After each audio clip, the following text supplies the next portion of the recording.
Ladies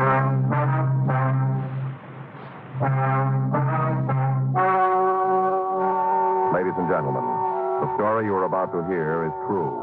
The names have been changed to protect the innocent.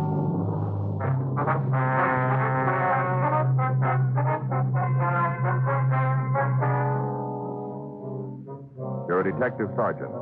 You're assigned to homicide detail. You get a call telling you that the body of a man has been found in the motel room. There's no lead to his true identity. Your job? Check it out.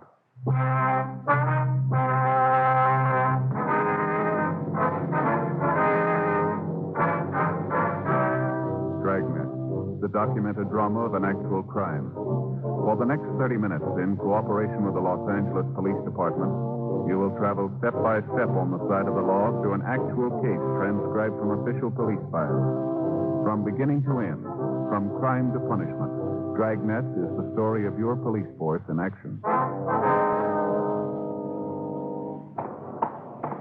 It was Tuesday, July 19th. It was hot in Los Angeles. We were working the night watch out of homicide detail. My partner's Frank Smith. The boss is Captain Lorman. My name's Friday. I was on my way back from the main jail, and it was 5:27 p.m. when I got to room 42. Homicide. Hi, how'd it go? He's willing to make a statement. He copped to the whole thing. That's going to save us some time. Yeah. Could have saved a lot more if he'd gone with us last week, though. Yeah. What do you got? Paperwork. Want to give me a hand? Yeah. Here. Okay. How's the family? Pretty good. Faye thinks he's got appendicitis. Faye thinks he has appendicitis. Woke me up at 2:30 this morning. Got a pain in her side. Sure it was appendicitis. Yeah. I told her to call a doctor. No, she didn't think it was that bad. Not to call a doctor. Just enough to keep me awake worrying about it. Well, this morning the whole thing's gone, though. No trouble. Says it was probably heartburn. Why don't you give her a couple of your Pepto pals? Oh, Joe, that's very funny. Honey. Homicide Friday. Yeah, that's right. What's that? What's that address? All right, we'll be right out. No, not anything. Right, goodbye. Work? Work. Made at a motel out in Sepulveda found a body in one of the cabins. Yeah. Thinks it's a suicide.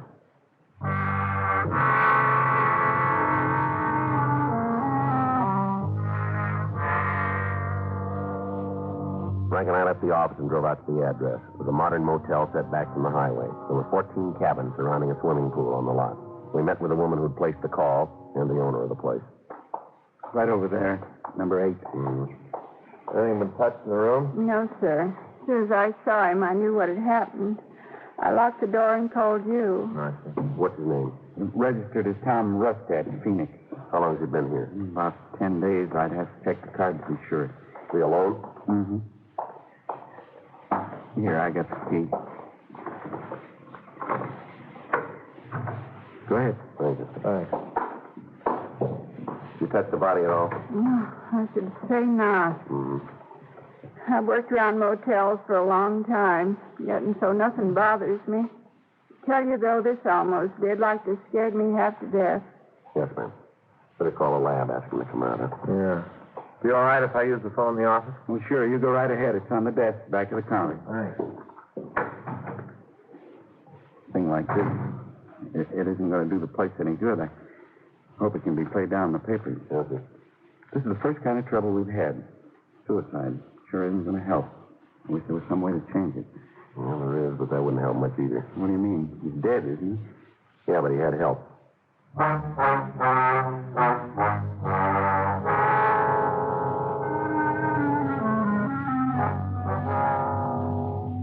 6:03 p.m. The crew from the crime lab arrived and started their investigation. Apparently, the victim had been killed with a small caliber gun. However, a search of the room failed to turn it up. The coroner's office was notified. They came out to check the body and go through his effects. 6:18 p.m. Frank and I talked with the motel owner in his cabin. Now, here's the registration card. You can see there where he signed it. Was he driving a car, do you know? Oh, I never saw one. How'd he get here? You mean when he checked in? Yeah. By cab. He tell you why he was in town? No, he never mentioned it. Did he work? I don't know. When he checked in, did he say how long he'd be staying? No, he said it might be a week, 10 days. How about visitors? Do you have any? I didn't see any. What about phone calls? Yeah, he made some. Do you have a record of them? No, usually we do. All the calls go through the board, but he used the phone booth outside. Okay. A couple times I was out by the pool at night, you know. Sure. I'd be out there and I'd see him in the booth. A couple of times he talked for quite a while. But you haven't got any idea who he was calling? No. Dime called, though. What's that? Cost him a dime. I heard the bell ring when he dropped the money. Well, they all do. You get any mail? No. You pay for his room in advance? Yeah, the first time he gave me the money for a week. And just a few days ago, he paid for another week. How'd he pay? What do you mean? Well, by check or cash? Oh, cash. What size bills, do you remember? I never saw him use anything smaller than a 50. Mm-hmm. Sure seemed to have a lot of them. Guess maybe a couple $1,000. Did he always carry that kind of money with him? Well, I wouldn't know about that. Mm-hmm. I guess he must have kept something smaller, though. Isn't everybody can change a 50? Not everybody. You gonna let his people know? What's that? Well, he must have some people over in Phoenix. They should know about him being dead. Yeah. Sure don't feel it's my place to tell him. No, sir, we'll take care of it. Okay. It's gonna be a shock to him. A guy his age. Probably got a wife and family. Not gonna do him any good. Well, it works both ways, doesn't it? Hmm? Didn't do much for him.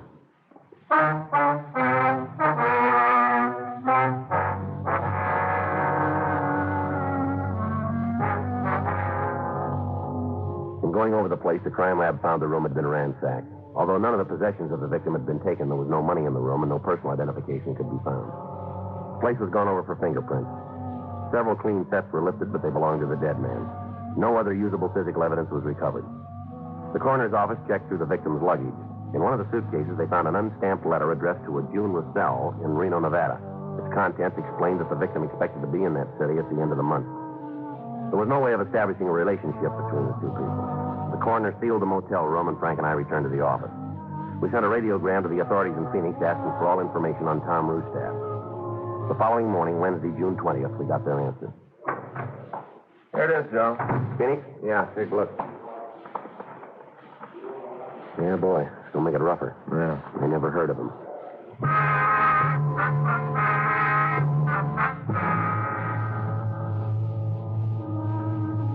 In the hope of getting an identification of the victim, his fingerprint classification and description was sent to George Brereton up at CII Sacramento, FBI headquarters in Washington, and to the police departments in the 7 western states.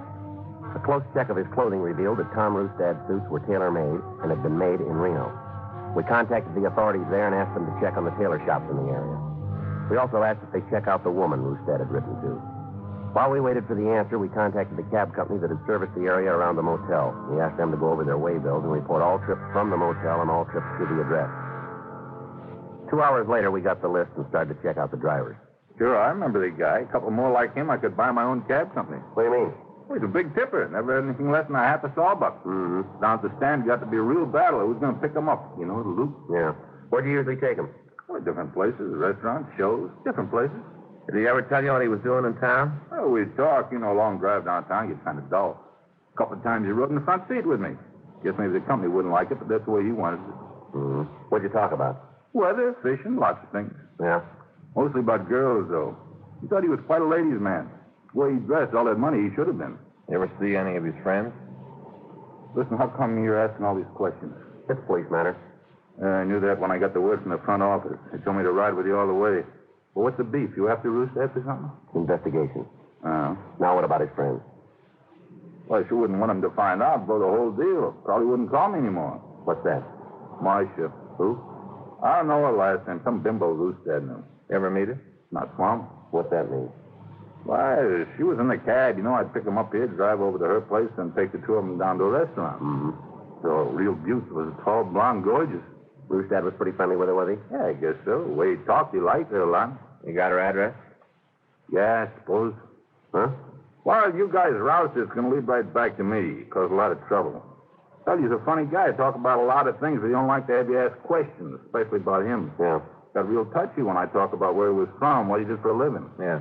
That's why it's important you don't get in trouble with him. I can use those tips. Well, don't count on them anymore. Huh? They won't be coming.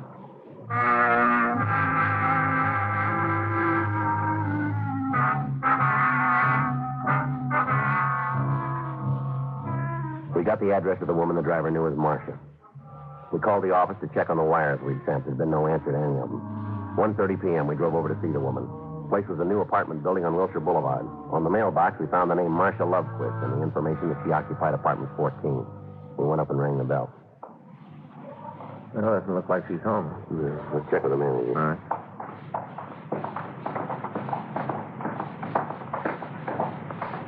Sure pretty cool, isn't it, Joe? Yeah.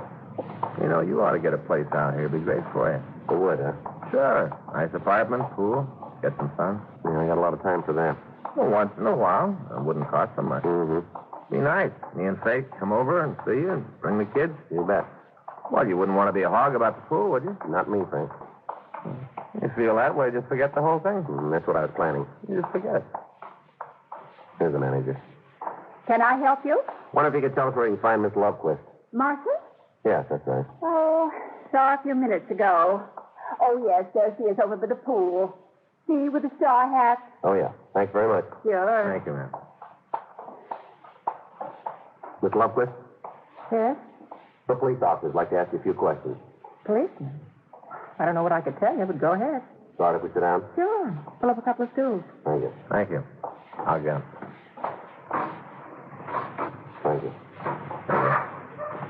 This is Frank Smith. My name's Friday. How do you do? That's fine.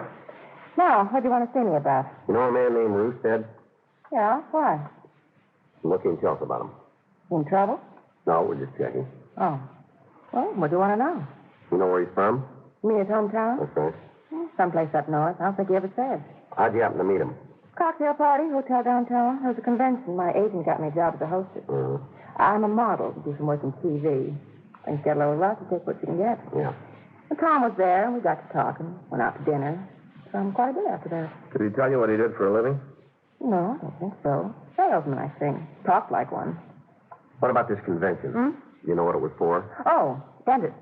But he didn't have anything to do with that. He was just there. Oh. Told me he was sitting at the bar, and one of the guys asked him to come up and have a couple of drinks. That's all. He wasn't a dentist, though. I see. Do you have any friends here in town, would you know? Yeah, I don't. Listen, why don't you ask him? He'd go along with you. Nice guy. He'd be able to answer these questions a lot better than me. Well, we're checking everybody who knew him. Oh, I see. Oh, nice guy. Had a lot of fun. When did you see him last, miss? Stayed for yesterday. We had dinner, took a drive. He came by for a nightcap, and then he called a cab and went home. Did you hear from him yesterday? No, didn't really expect to. Why? Well, you see, we had kind of a fight. Nothing serious. I didn't figure I'd hear from him until maybe today, till we both got over the mad. Mm-hmm. Can you tell us what the argument was about? Well, the same to you, I'd rather not. It's pretty important that we know. Well, I guess it can't do any harm. He was just getting too serious, that's all. Yeah? Too serious. Told him I had to go out of town on a modeling job. Santa Barbara would be gone a couple of days, and he got real mad. Said he didn't want me running around like that anymore. Mm-hmm. Real possessive. I told him he didn't have any right to tell me what to do, that we weren't married, Yeah. Well, from there it got loud. Him telling me I wasn't going to Santa Barbara, and me saying he couldn't stop me. He finally called the cab and went home. What time was that? Well, I guess about 3:30. Might have been 4, no later. All right, thank you very much. If you should think of anything else, we'd appreciate a call. Sure. I'll leave you one of our cards. Mm-hmm. Ask for either one of you? Yes, ma'am. Hey, I'll tell you who you ought to talk to. Who's that? Well, you ought to see him anyway. I haven't heard anything, but Tom might have gone over there. Who? This photographer I was going to Santa Barbara with. Tom might have gone over to see him. Can you give us his address? Yeah, I've got it upstairs. Did Roostad know this photographer? Well, I'd never met. He knew about him, though. Yeah. That's why I might be able to tell you something. No? Well, Tom thought there was something between us, this other fella and me. Of course, I told him it was silly. It didn't make any difference, though. Real jealous, possessive. Uh-huh. Said him and the other fellow were going to tangle someday. I hope not. Why? I know the other guy. Yeah. He'd kill Tom.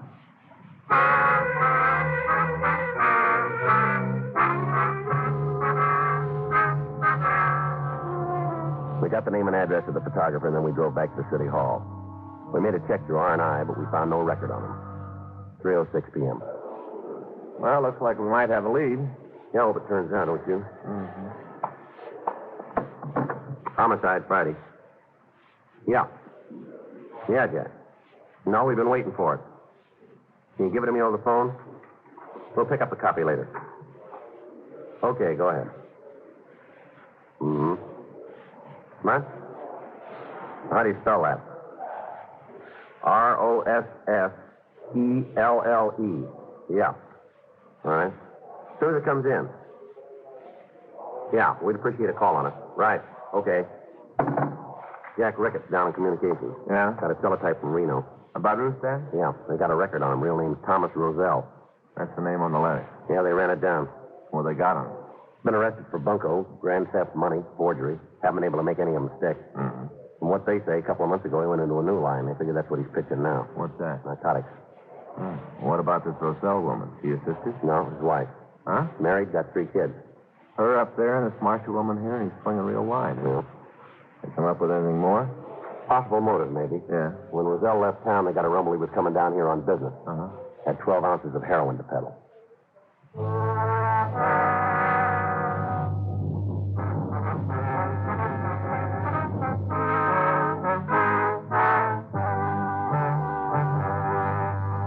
We put in a call to Narcotics Division and talked to Captain Walter.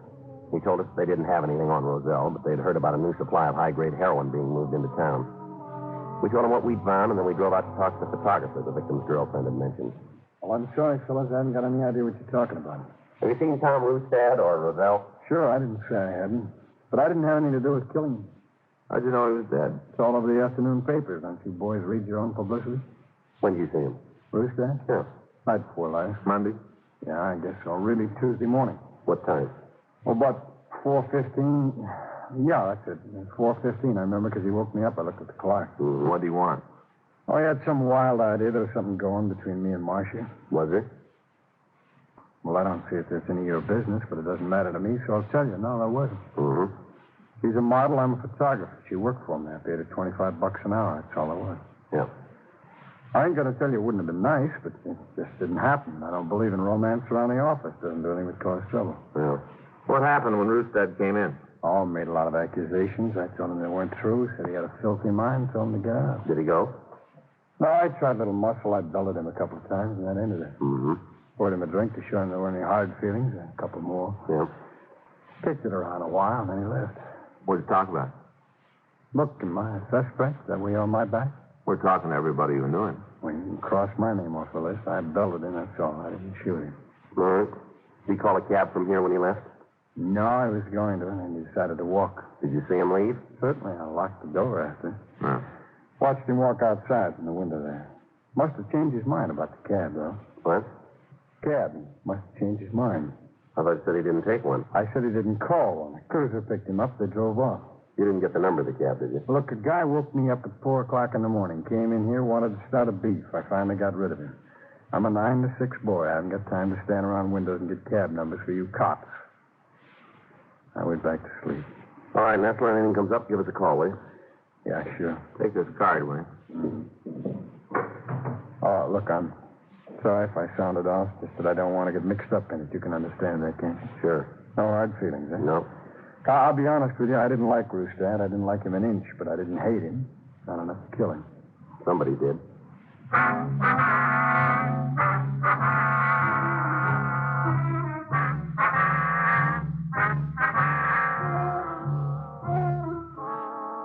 We contacted the cab company again and asked them to check the way bills from Nestler's address.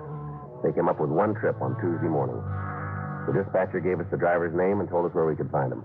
Yeah, I remember the guy. Looked like he had a beef with somebody, real cut up. Mm-hmm. Where'd you take him? Let me think. It was a hotel downtown. Remember the name? I dropped him off at the corner of Margot. He went into a hotel there. See now. The Rolling Arms, I think it was. Yeah, that's the place. All right, thanks a lot. I'm glad to help out. Say, this fella, he the same one who was killed yesterday? That's right. Oh, I sure seen a lot of him. Newspapers, television, a lot of him. Always works that way, don't it? What do you mean? After you're dead, you're famous. Mm-hmm. When it's too late to enjoy it.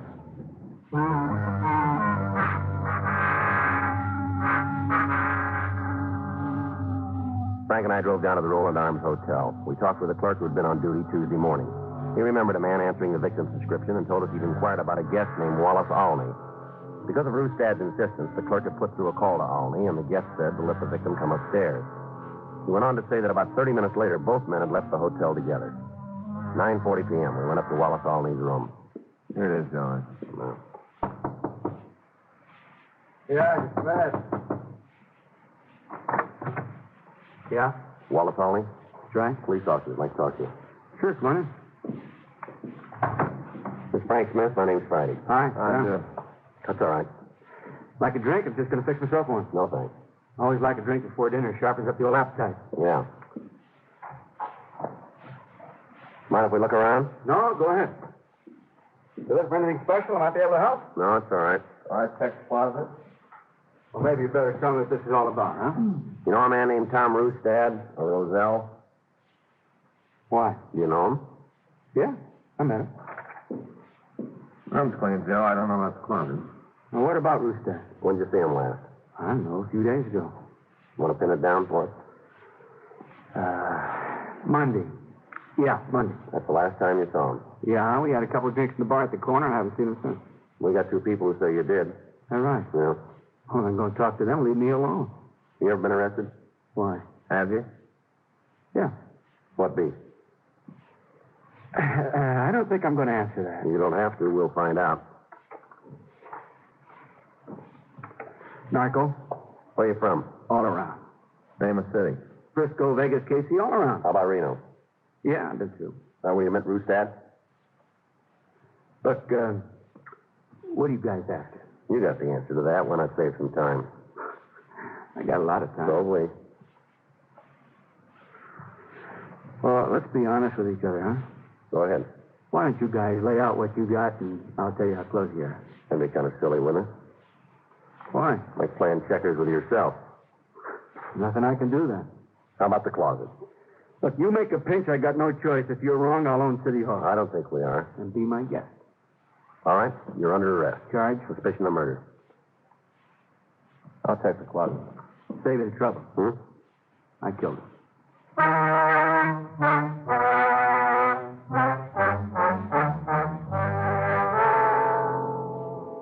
The search of the closet turned up a driver's license and other identification for Thomas Roselle.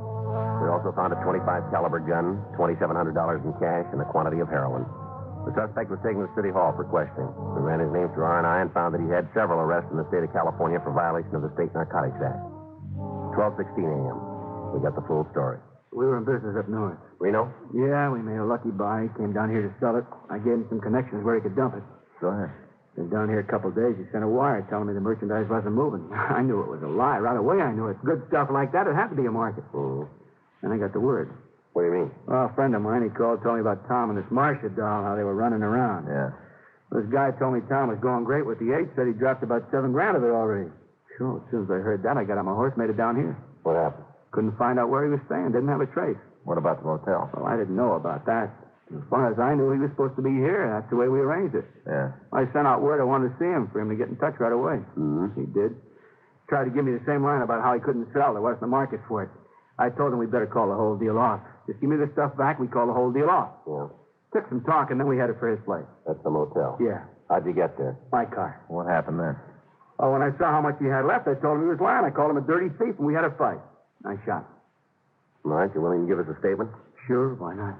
I'll get the stenographer. His wife know yet? I guess so. That's too bad. I know her. She's a real nice kid. She's really in love with that Tom. Guess she took it pretty hard. I wouldn't know. Well, knowing her, she would. Nice kid like that, and he's running around with another broad. Boy, he was a real bum. The way she loved him and doing a thing like that to her. Why don't you take another look? What? What'd you do to her?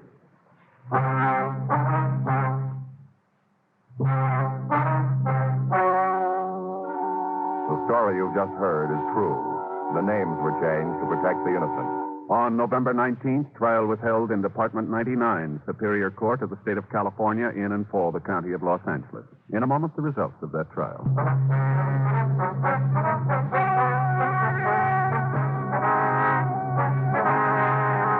Wallace Hamilton Olney was tried and convicted of murder in the second degree and received sentence as prescribed by law. Murder in the second degree is punishable by imprisonment for a period of from 5 years to life in the state penitentiary.